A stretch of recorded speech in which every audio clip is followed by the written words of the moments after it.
proportional response. Book 1, Chapter 14, Part 17, A Victim of His Better Nature.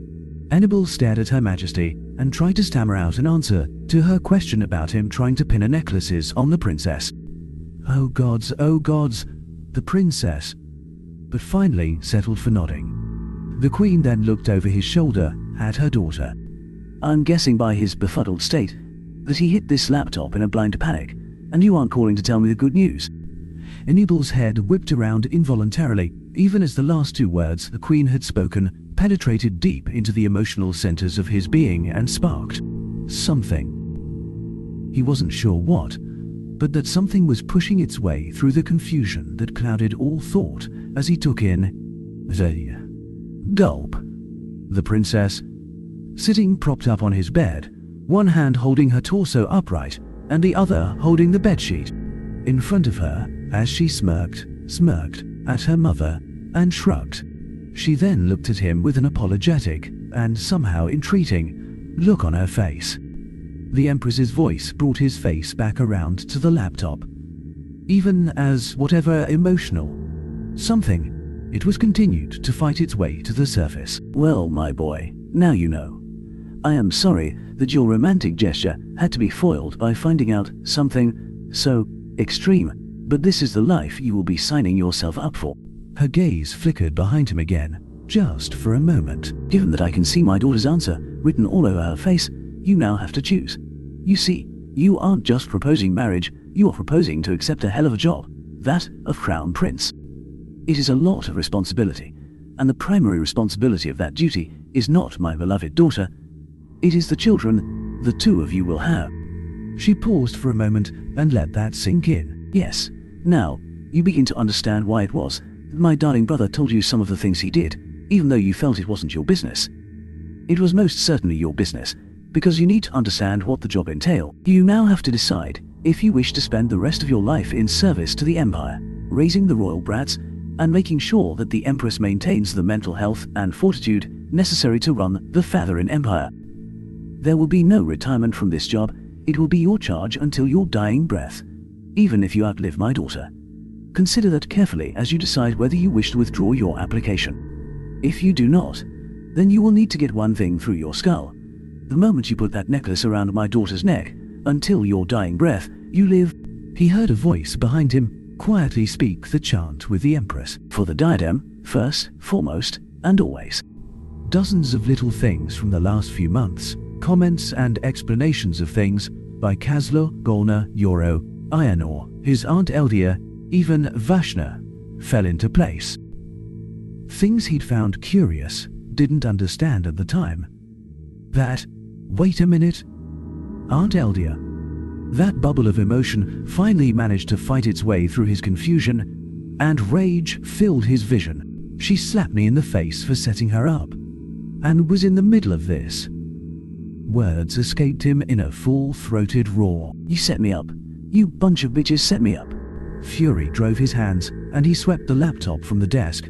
Some peripheral part of his mind registered the thing shattering against the wall, but he didn't care. He rounded on Vash, Princess Lyra, and continued to shout. So, tell me, Princess, did you come here with plans to seduce me from day one? Did you study my bio and history, so you know just what to say? Paired with my aunt. Damn it! My aunt! She slapped me. She... Words died as the look on her face. That strange look of vulnerability which looked out of place on his lovely Vashna and totally foreign on the face of Princess Lyra. How the hell did I not see that before? Cooled his fury a trifle. Just enough to stop him shouting and let him listen as she leaned forward to retort. Some small part of his brain noted that she didn't drop the sheet, that she could have, and it would have been totally unfair to him if she had, but he pushed that realization aside. He needed that fury right now. Her voice came out as mild as he'd ever heard it, but the look of vulnerability on her face began to resolve into steel. You shouldn't be too angry at your aunt. After all, she was only doing the exact same thing to you that you were doing to her, although in her case it wasn't her idea. He winced a little as the barb struck home, but it stoked further fury instead of contrition, as she bulldozed more words at him. She responded like she did because she had to do something to throw you off the scent. She'd been afraid that you, with that keen mind of yours, would figure out what was going on and then everything would be for naught. He felt his face darken as she tried to butter him up with compliments. She shook her head and then sat up a little straighter. I am not trying to butter you up, my enable. I am telling you exactly why your aunt did what she did, and trying to explain everything else, really. If it helps any, she was manipulating me with that as well.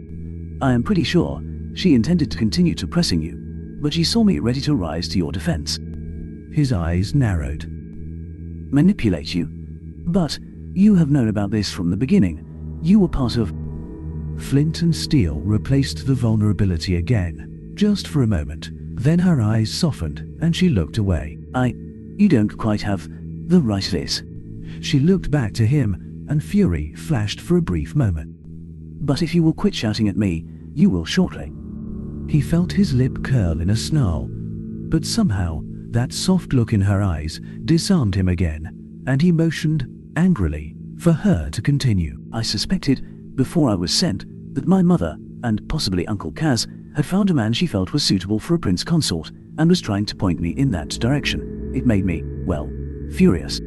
Grandfather tried that with both Uncle Kaz and Mom, and it never worked. Was even part of the reason why Uncle ended up going so hard for 3 noble wives. But don't tell him that. She flashed a sardonic grin at him. Grandfather finally despaired and sent her to college, where she chose herself a husband. She bit her lip and peered up at him through her eyelashes. I had other ideas, which I thought were more romantic, but were really just me being stubborn. I realized that about the time I started angling to get you into a bed. I had been grooming my own list of possible husbands, going through the profiles of a great many civilian men, trying to find one I liked. I had the list pared down to a half-dozen contenders, and had already introduced one of them to Vashna. I was, of course, making plans to meet the others when Mother announced that she was sending me with your aunt so that I could see council wrangling firsthand. She got a far-off look for a moment and waved her hand dismissively.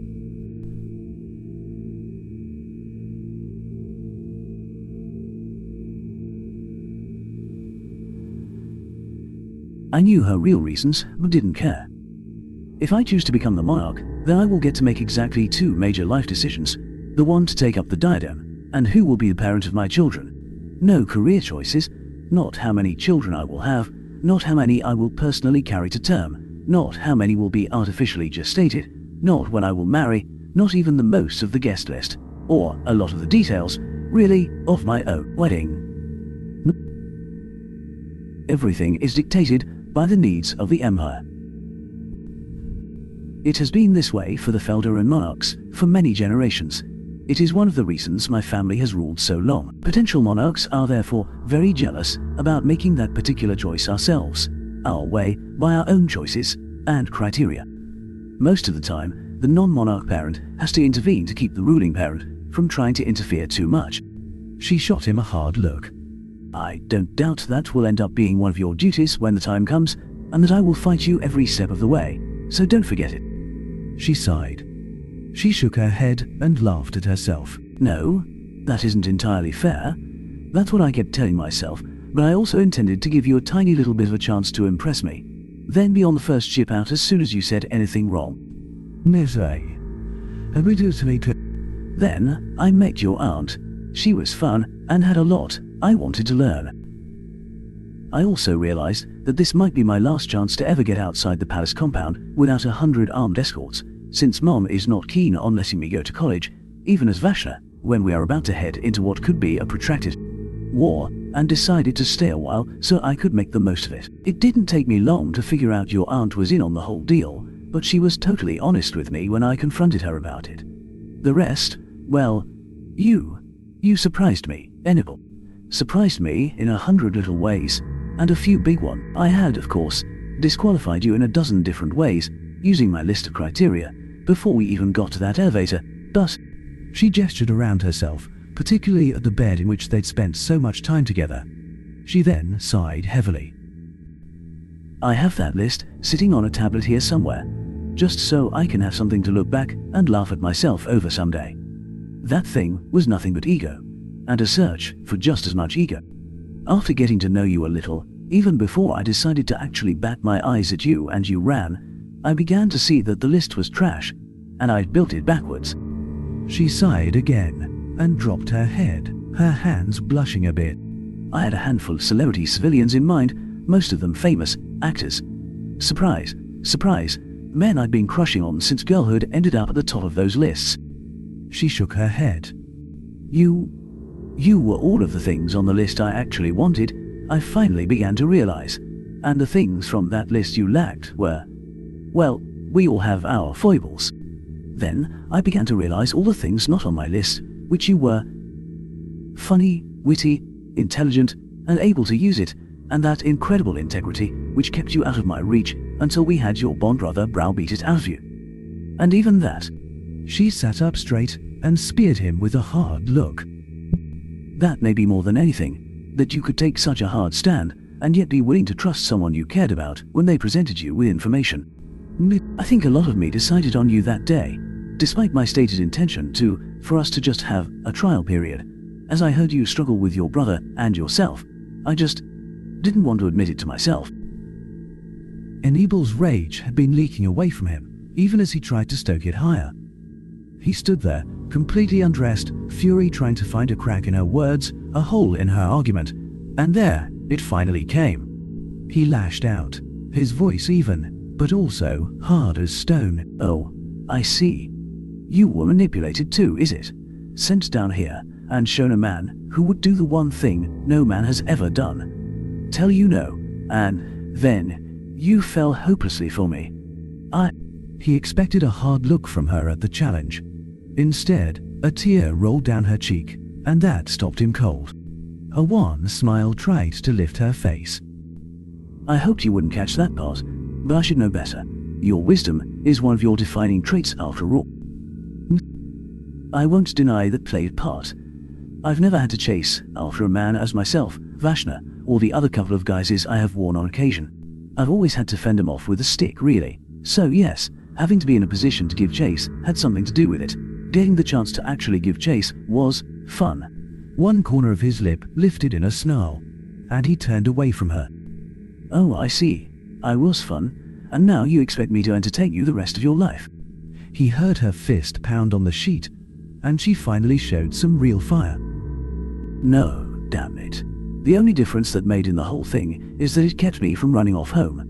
Except that I wouldn't have done so anyway, because I was having too much fun learning from your aunt." He turned around to see her standing there on the bed, sheet discarded, the princess in all her righteous glory. It infuriated him further. She seemed to deflate at that, sat, and put her head in her hands. She sat like that for a little while, and he felt his fury slipping away again. He tried to hold on to it, but when she raised her head with a sob to show him a tear-streaked face, trying to grab onto the threads of that fury felt like trying to catch smoke as her words tumbled forth. "No, what led me here was one thing above all, which broke through all my delusions, pride, and self-satisfied criteria to see who you really were, and what a fool I'd been. One night, when we'd fallen asleep talking, telling each other those sweet little dreams, mumbling to one another as sleep took us, you corrected something I'd told you. I don't even remember now what it was, only that it was some part of Vashna's cover, a line I'd memorized in order to play the part. You chuckled at me, and your eyes flashed open for an instant, and you called me on it. Told me you didn't believe what I told you for a second. That you knew me better than that.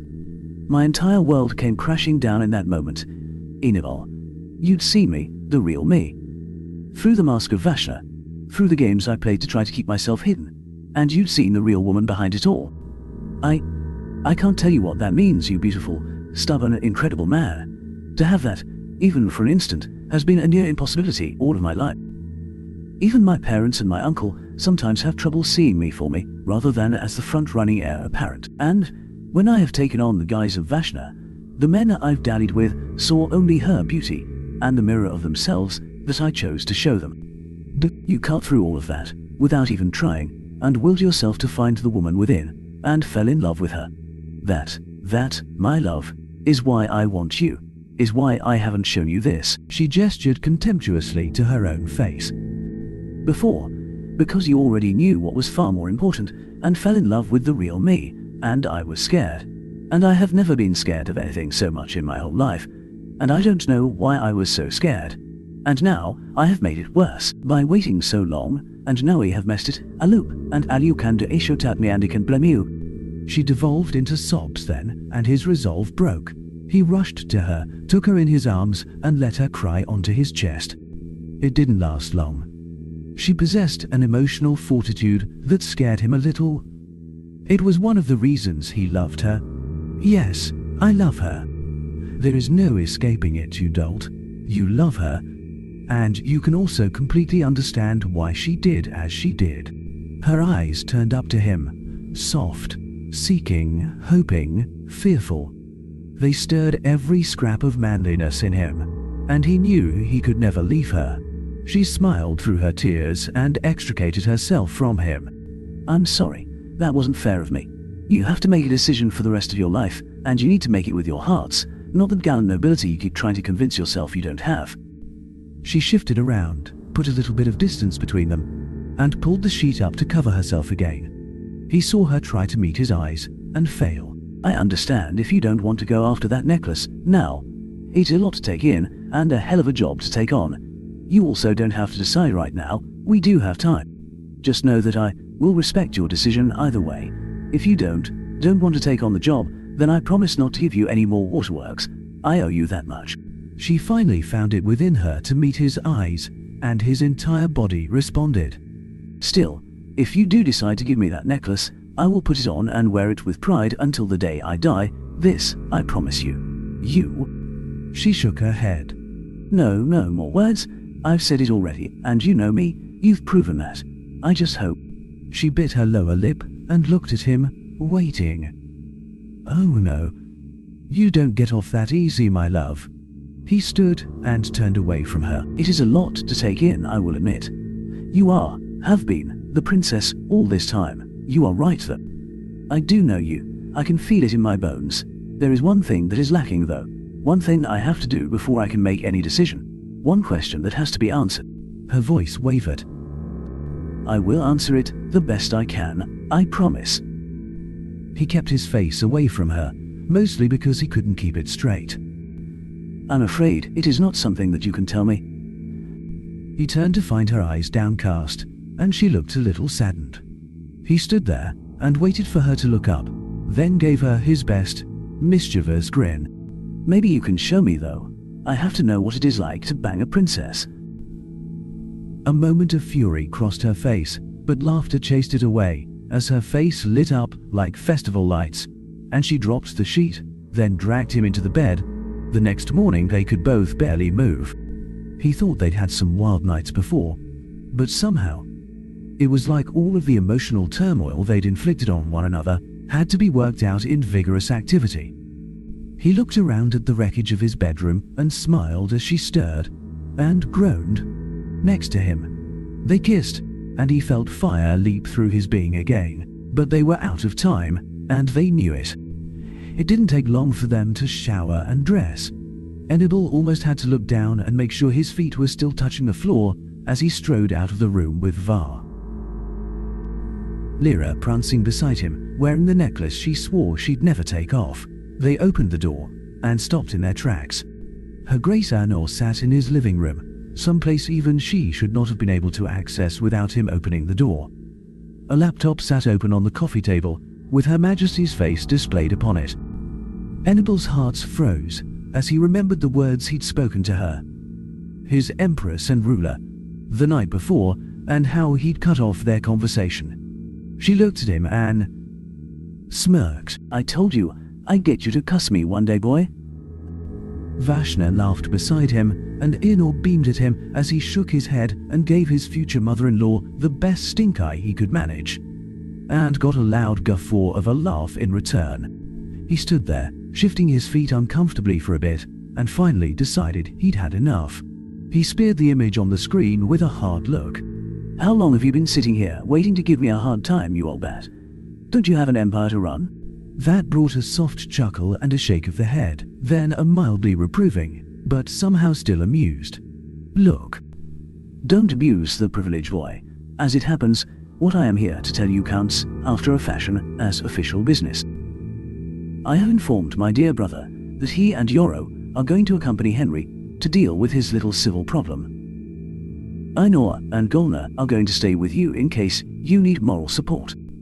Officially, it is so that the DDM can get a closer report of what happens, but really, it is to give the two of you a little time together now that you, my dear boy, know what it is you are getting into. This also means, of course, that the little lady beside you gets to stay a few more weeks. Enable felt his fiancée's face light up like a festival tree, and he couldn't keep the grin off his face.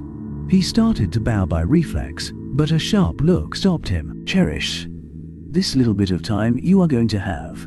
It will be the last time you ever have together that you won't be under a microscope. She gave them a rueful grin, then turned to the princess. Now, young lady, I am glad I had Ainor sit here and wait for you to come out of that bedroom. I think you forgot something. Enable heard a sharp intake of breath beside him and turned to see the princess standing there. His eyes grew wide as he realized what they'd been about to do, but Ainor's giggle stopped both of their panic. She then turned the laptop to point at herself instead of them and spoke. Okay, you won the bet, and you had your say. Now, how about we let the young ones have some time to themselves? After all, you do have an empire to run, you old bat. Her hard look was ruined by a giggle, and Enable could have sworn he could hear the Empress's eyes roll as the laptop closed. Ainor stood, gathered the device, and turned to him. There is one last piece of homework I have for the two of you. Watch every royal wedding you can find the recordings of, paying close attention to the vows. There will be a test. After your little vacation here is over, the princess will be returning home, and you, Annabelle, will be getting a lot of tutoring. My wives and I will be in charge of it at first, but a real tutor will be brought in eventually. But that is for later. She then bounced over to both of them, gave them a hug and kiss on the cheek, then stood to regard them a moment. I'm going to suggest something that is going to annoy the hell out of Her Royal Majesty. How did she manage to exactly match Henry when she said that? But this is defiantly one of those easier to get forgivenesses things. Get off this planet. There is nothing that is likely to happen here in the next few days, and this will be the only chance you two will ever get to have what most people would consider a honeymoon. Book a cruise, go to a posh resort on Ranchara, go skiing somewhere, visit an exotic zoo. Just do something. Golna and I can hold down the fort, and you kids. She gave a small, happy sigh. Well, you go have fun. Enable blinked quickly, trying to catch his mind up to everything that had just happened, and to think about where he'd like to go. He didn't get long to think about it before his fiancée gave him something else to occupy his mind.